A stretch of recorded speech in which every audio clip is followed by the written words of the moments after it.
సనాతన ధర్మం అంటే ఈ మనిషికి తెలుసా? ఫస్ట్ సాక్షాత్తు నువ్వు ఆ కూటమిలో ఉన్నావు. సాక్షాత్తు చంద్రబాబు నాయుడు నీ కళ్ళ ఎదుటే ఈ తప్పు చేసినాడు.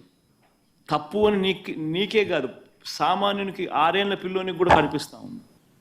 రాజకీయాలతో రాజకీయ లబ్ధి పొందేందుకు ఇన్ని కోట్ల మంది వెంకటేశ్వర స్వామి భక్తుల మనసుల్లో ఒక అనుమానం క్రియేట్ చేయడం, దానివల్ల అపవిత్రత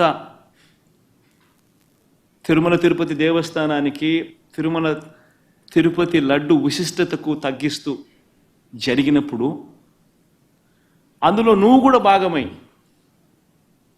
నువ్వు కూడా అది అబద్ధం అని తెలిసి, నువ్వు కూడా ఆ అబద్ధానికి రెక్కలు కట్టి, నువ్వు కూడా అదే దుష్ప్రచారాన్ని చేయడంలో నువ్వే అడుగులు ముందుకు వేస్తూ ఉన్నప్పుడు ఎక్కడ సనాతన ధర్మం గురించి నువ్వు మాట్లాడతారు? కరెక్టేనా మనం చేసేది?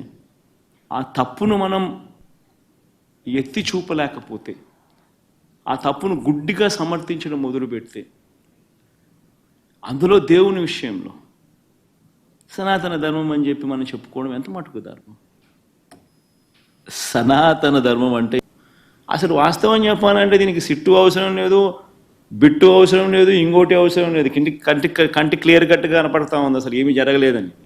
అసలు ఏం జరిగింది, ఏం జరగలేదు అని చెప్పి చెప్పడానికి ఇవన్నీ కూడా ఆధారాలన్నీ ఒకటి ఆధారాలన్నీ కూడా చూపిస్తూ ఉన్నారు, చూపించడం జరిగింది. ఇవన్నీ చూస్తూ ఉన్నారు, కనిపిస్తూ ఉన్నాయి. దీంట్లో ఏం చేస్తారు? వచ్చి ఎవరైనా కానీ వచ్చి, ఏ అధికారులైనా వచ్చి ఏం చేస్తారు?